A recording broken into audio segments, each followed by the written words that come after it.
so much for having me here. And I'm on the unceded territory of the Hunkaminam speaking people.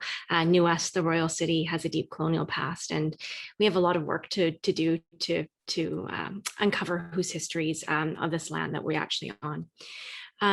I also appreciate the reclaim your name. It wasn't until I was elected that people seemed to manage to get my last name right. It always seemed to be okay to make fun of it or to mispronounce it. And then all of a sudden I'm elected and people seem to manage to get it right. So people can pronounce your name if they feel that it's, if they feel that it's in their interest to do so. I'm in my first term as a city councillor, and while there has been a lot of amazing elected representatives to look up to. I mean, Jenny Kwan's on the call tonight. We have Olivia Chow out in Toronto, and now some younger women as well, like Katrina Chen and Bowen Ma at the provincial level. It's at the local level where we see the worst representation, that we see the least amount of women, we see the least amount of cultural and racial diversity. And so along with my colleague Chinu Das, I'm one of the first two people of color ever elected to city council in New West. And in running for office, there's all sorts of things that you have to consider when you're a racialized person. Just even thinking, if people saw my name on a ballot or on a sign, would they vote for me? It's something, even though New West is a very, very diverse community, these are things that people who come from, who are white don't have to think about. I'll say in general, New West is a very progressive city. We have great representatives in the mayor's seat at MLA and MP. So the experience has been very, very positive. But certainly when I walk into rooms, well, I don't walk into any rooms nowadays, none of us do, but back when we used to meet in person, I'd walk into a room, Union of BC Municipalities, for example, which is all the city councillors from throughout BC. And I stuck out like a sore thumb. I think people were like, how did this young woman of color get in here? Because there was basically nobody else in that room who looked like me. There's very, very few other folks. And I will, comment as well that very few Black elected representatives, very, very few Indigenous representatives in that room as well. So there's lots of work to be done there. So say, overall the experience has been very, very positive. But something that, a lot of Asian women face is perceptions of who we are. And I get a lot of people, I think, thinking that I'm very angry. I get the angry woman trope.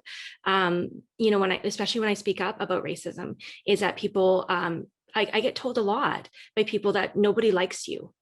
And I don't think that any of my colleagues, especially my white colleagues, especially my colleagues who are men on council, have comments made about their likability, their personal likability. And that's something that we have to face. I strive to be actively anti-racist. I strive to be in solidarity with Black and Indigenous communities.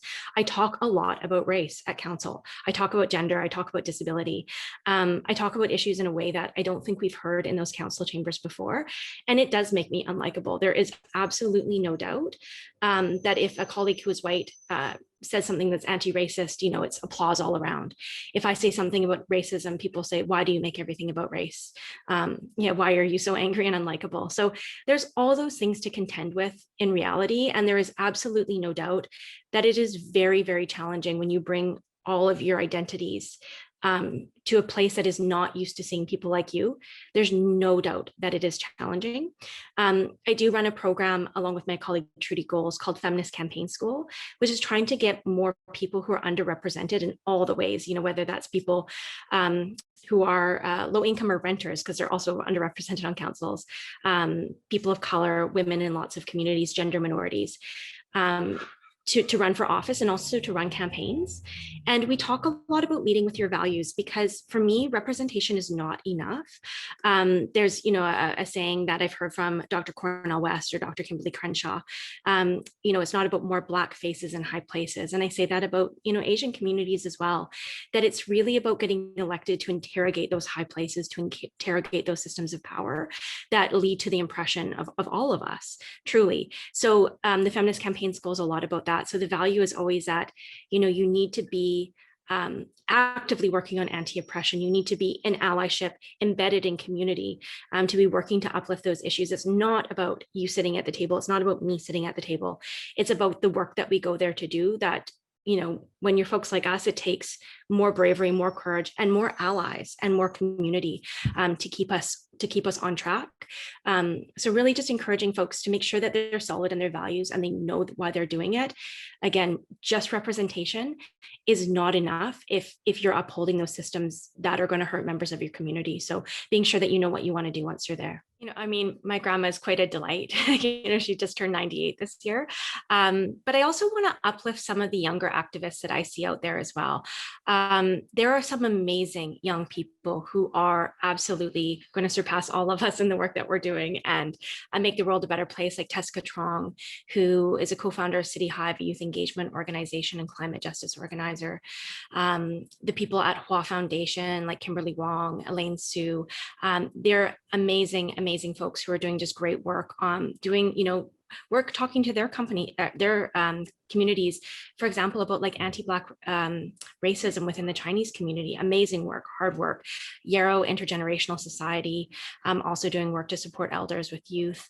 There's just some great people out there, and they're very, very exciting. And they give me so much hope about the way that the world is going. So just so much thanks to everybody who is really stepping up. And I think bringing such a intersectional a lens to the work and bringing such an interconnected lens, like really looping a bunch of issues together. So yeah, very exciting folks out there.